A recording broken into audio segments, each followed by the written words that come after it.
Seguimos viendo en este video otros estudios que aportaron evidencia hacia la implicación de nuevas estructuras en el procesamiento de las emociones.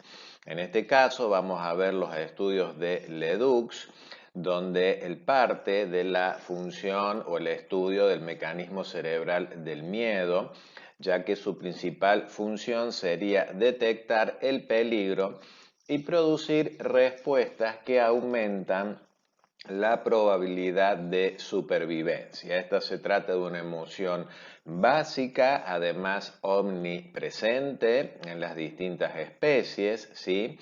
Por ejemplo, un etólogo como Eibelfels considera que el hombre es el animal más miedoso porque tiene, además de los temores básicos que se pueden compartir con las demás especies, temores de índole existencial, ¿sí?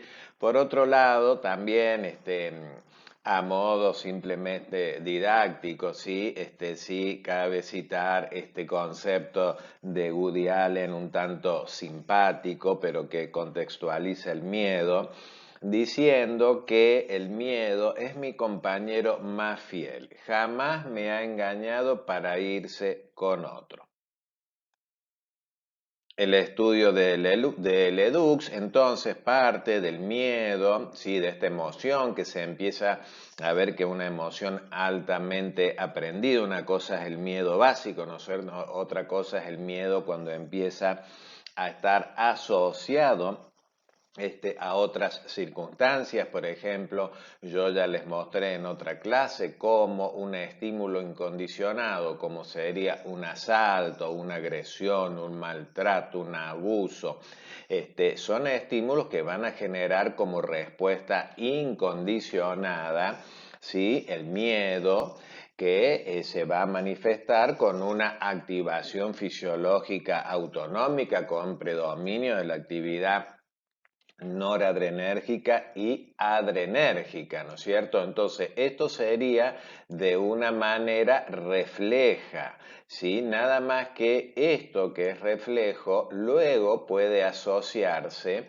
por aprendizaje con estímulos inicialmente neutros. Por ejemplo, un hombre que viene manejando en moto, ¿no es cierto? Y que puede ser el agente causal del asalto. Entonces, si queda asociado ese estímulo neutro originalmente, luego pasa a considerarse como un estímulo condicionado porque es capaz de activar la respuesta de miedo similar a la original, ¿sí? Bien, hasta acá es fácil de entender. Lo interesante es cuando empieza ahora ese estímulo condicionado asociarse con otros estímulos dentro de una cadena asociativa, y lo más interesante es cuando llegamos al lenguaje como estímulos condicionados. De acuerdo, ya que vamos a imaginar que en este ejemplo algunas palabras relativo a lo que sería la moto, la noche, la salida, o todas las palabras o la semántica derivadas y generalizadas a partir de una experiencia de asalto, esas palabras luego van a ser las que van a tener mucha posibilidad de activar la respuesta de miedo y en forma condicionada, ¿de acuerdo? O por aprendizaje. Por supuesto que en la medida que pasa el tiempo, esos estímulos aprendidos tienden a generalizarse y finalmente tenemos estímulos condicionados de tercer orden, como podría ser ya la noche, las salidas, los ruidos, la gente, las palabras, de acuerdo que de alguna manera estén asociados con esta eslabón anterior. Entonces la respuesta condicionada va a ser de miedo, pero si eso se da a lo largo del tiempo, digamos, y se generaliza, es muy probable que el miedo ahora se vive como angustia, que es un malestar difuso, sin saber muy bien exactamente por qué. Entonces es un interesante modelo que nos explica cómo se adquieren los miedos, cómo se adquieren las fobias, y que además posibilita un esquema terapéutico bastante eficiente en esta dirección. Bueno, a partir de estos estudios comienza Ledoux a investigar cuáles serían las bases neurales implicadas en la emoción del miedo. La pregunta es entonces, ¿qué ocurre cuando percibimos una amenaza, tal como estamos viendo acá representado de un modo un tanto simpático en la imagen, ¿no es cierto?, del canario que percibe la presencia del gato como una amenaza seria, de ser comido. Bueno, sabemos que existen todos los equivalentes en el comportamiento humano que ustedes se pueden imaginar. Pero ¿qué pasa cuando percibimos una amenaza verdaderamente? Bueno, evidentemente lo primero es, vamos a detectar esto con nuestros sentidos que se van a ver impactados y esa información va a ingresar al sistema nervioso central. Vamos a ver que hay dos formas, ¿sí? Una es el camino directo, donde esa información de los sentidos, ¿sí?, va a ir directamente hacia la amígdala y va a producir una activación refleja, ¿no es cierto?, que va a alertar otras estructuras, pero ya vamos a tener una respuesta defensiva, refleja para una amenaza.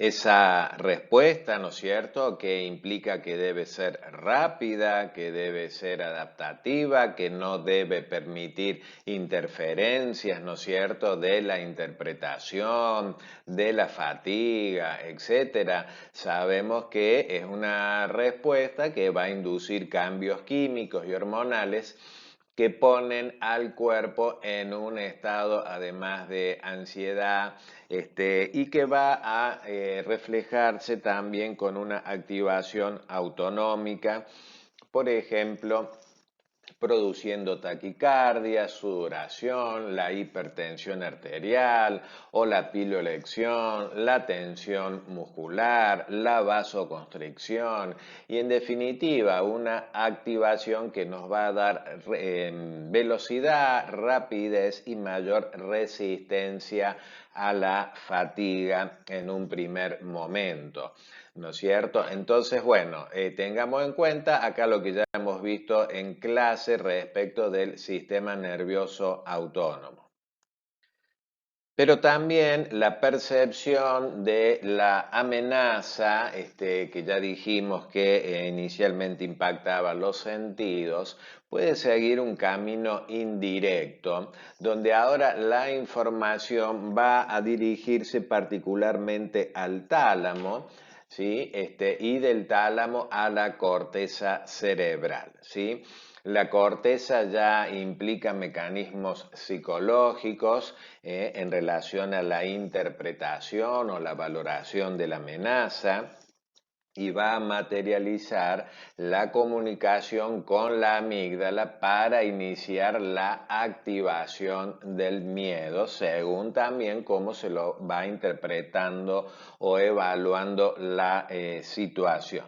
La corteza siempre sabemos que para recibir información eficiente del tálamo debe encontrarse despierta, activa, en un estado de facilitación neuronal para hacerse receptiva de la información sensorial. El registro, entonces, sensitivo, en este caso los estímulos visuales y auditivos que contribuyen en la percepción de la amenaza son procesados en primer lugar por el tálamo, que va a ser un primer filtro y que va a dirigir la información a la amígdala, como decíamos, y hacia la región específica del córtex, que sería la corteza visual, la corteza occipital, perdón, para la información visual y la temporal para la información auditiva. También recuerden ustedes que estímulos como el olfato y el tacto eluden, sobre todo el olfato elude el tálamo y fíjense que va directamente a la amígdala. El tálamo ya se ha visto que es un centro de distribución de la información que aspira a llegar a la corteza cerebral. Entonces acá lo estamos viendo en la imagen, lo estamos pintando un poco de amarillo de modo exagerado, pero toda información que es tomada a través de sistemas periféricos y alcanzan el tálamo, y el tálamo va a hacer una proyección hacia las regiones corticales pertinentes, ¿no es cierto? Por eso se dice que es un centro de distribución de la información sensorial en la corteza cerebral, donde luego va a haber una primera fragmentación de esa información. Por eso las áreas primarias corticales tienen una función muy analítica, donde descomponen la información en distintos componentes para empezar a reconocer tamaño, forma, color, líneas diferenciadas de vértices, movimientos que pueden ir de la periferia al centro o del centro a la periferia, y que toda esa información luego va a ser integrada en las áreas secundarias, dando paso a las noxias visuales o auditivas. Cuando la información llega a la corteza cerebral, se van a significar los sonidos, las imágenes o la información que se está recopilando en relación a la amenaza, con mayor conciencia de lo que se está viendo, de lo que se está escuchando. Va a haber una mayor implicación psicológica que tiene que ver con la interpretación, y empieza a participar el córtex prefrontal, particularmente medial y orbital, ¿sí? También la corteza prefrontal en términos generales va a regular, planificar, va a ejecutar, va a corregir, inhibir, organizar secuencias conductuales que tengan que ver con, de alguna manera, resolver la situación de amenaza, ¿no es cierto? Por eso es muy importante poder identificar algunas jerarquías respecto de la importancia que tienen los distintos estímulos, y es importante también, ¿sí?, estas áreas, ¿sí?, sobre todo las orbitales, para inhibir, ¿sí?, el estado de miedo y el estado de ansiedad consecuente una vez que la amenaza termina o cesa. Ya hemos hablado entonces también de la implicación de la amígdala, que es esta estructura ahora que empieza a integrarse al conjunto del sistema límbico, y que la información que pasa a través de la amígdala adquiere un significado emocional. Incluso Ledoux considera que para verdaderamente tener un registro emocional es la amígdala la estructura que nos va a posibilitar ese tipo de vivencia, de la producción de la emoción, ¿sí? Tiene un rol importante a la hora de desencadenar también la respuesta al miedo, ¿sí?, o terror, ¿sí?, posibilitando una discriminación fina de las señales emocionales que luego por la vía indirecta se va a estar evaluando mejor cuál va a ser el tipo de respuesta. Acá tienen de un modo más didáctico que representarlo en una imagen las aferencias y las eferencias de la amígdala. Fíjense que es una estructura muy chiquita del tamaño de una almendra, pero miren la cantidad de eferencias que tienen desde la corteza, el tálamo, el hipotálamo y estructuras o núcleos del tronco encefálico, ¿sí? Como los monominérgicos y dopaminérgicos, y sus eferencias alcanzan la corteza prefrontal, sensorial, el hipocampo, el núcleo accumbens, la corteza olfatoria y el nervio vago que está implicado en el control cardiovascular automático. También se implica ahora otra estructura como es la estría terminalis, que es un conjunto de fibras que van a lo largo del margen lateral de la superficie del ventricular del tálamo, ¿no es cierto? Que acá la tenemos representada a la estría y fíjense la conectividad con la amígdala, ya que esta estructura es la principal fuente eferente de la amígdala y alcanza el núcleo ventromediano del hipotálamo, como acá estábamos viendo. Si no se regula adecuadamente la inhibición, ¿sí? En este caso se perpetúa la respuesta de miedo causando a largo plazo la inquietud o malestar típico de los estados de ansiedad, que son mucho más duraderos que aquellas situaciones muy contextuales que justifican la ansiedad. También otra estructura del tronco encefálico como el locus ceruleus recibe señales desde la amígdala y va a ser responsable del inicio de algunas respuestas clásicas a la ansiedad. Por ejemplo, el aumento del ritmo cardíaco, el aumento de la presión sanguínea, de la transpiración y de la dilatación. ¿Sí? Acá estamos ubicando el núcleo para que ustedes vean en la imagen y la proyección que tiene alcanzando la amígdala. Otra estructura que se ha implicado secundariamente es el hipocampo, pero en relación al almacén de la información procedente de los sentidos que junto con el equipaje emocional viajan a la amígdala. Recuerden que esta es una estructura muy implicada también en la memoria, a partir de lo cual nosotros podemos valorar qué tan novedosa es una situación porque hay un registro o un almacén previo de lo que nos resultaría familiar, de lo que nos resultaría temer o que no implicaría riesgo alguno. Es una estructura que forma parte también del sistema límbico, pero sobre todo asociado a la memoria de corto y de largo plazo. Acá estamos viendo la estructura del hipocampo en el corte, lo vemos acá en sistema nervioso, cómo se asemeja a este caballito de mar que se denomina hipocampo. Y acá estamos viendo en la imagen inferior cortes coronales de personas con normalidad, deterioro leve y Alzheimer. Simplemente para que vean, acá yo les dibujo un circulito en amarillo para que vean cómo se ve el hipocampo en una persona normal.